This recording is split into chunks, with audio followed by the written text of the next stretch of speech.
Nah, ini dia sawah-sawah di Long. Sawah yang hijau. Ini benar-benar kondisi sawahnya hijau, berada di tengah gunung. Di kawasan Long, Aceh Besar. Nah, ini dikelilingi gunung. Jadi sawah ini sepertinya sumber airnya dari air gunung nih.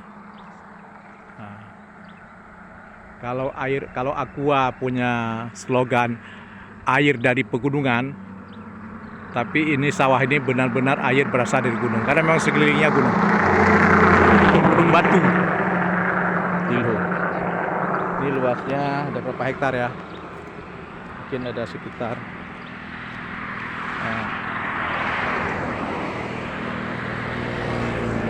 mungkin ada sekitar 20 hektar sawah.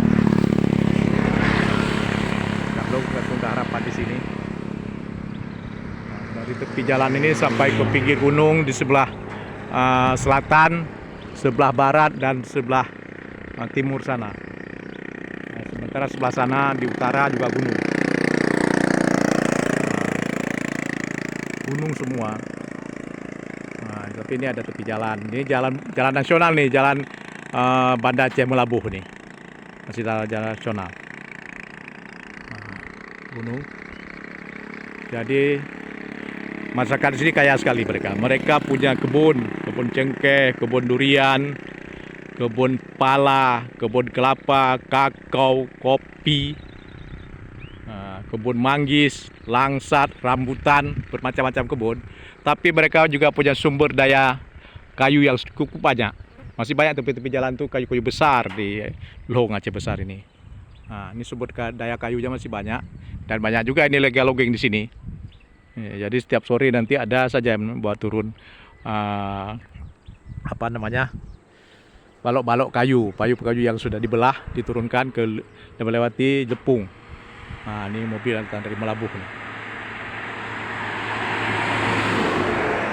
Ini kawasan ini kaya sekali, kaya dengan sumber daya hutan. Ini hutan, gunung-gunung ini hutan semua. Tapi sudah ada juga yang digundulin tuh mau dibikin kebun di sana. Nah, ada yang gundulin, mau dibikin kebun. Nah, itu udah gundul. Nah, di tengah-tengah kamera ini videonya sudah gundul tuh, bikin kebun tuh. Nah, mungkin tanam apa tuh, sayuran atau hortikultura, cabai, macam-macam lah, cabai atau sayuran lain. Nah, inilah dia. Sumber daya alamnya masih banyak, sumber daya hutannya masih banyak kayu di sini. Nah, jadi illegal logging di sini tinggi, illegal mining juga ada. Nah, kalau sampai gunung-gunung itu botak, habislah sumber daya semua. Akan terjadi seperti Langkahan Aceh Utara, akan terjadi seperti Manyang Lancuk, Manyang Cut, Manyang di Merdu, Belangawi Merdu, akan terjadi seperti Sawang Aceh Utara, akan terjadi seperti Tamiang bila hutan-hutan itu dikunduli. Nah, kita berharap masyarakat Long punya kesadaran untuk tidak menebang pohon sembarangan, tetapi juga menanamnya.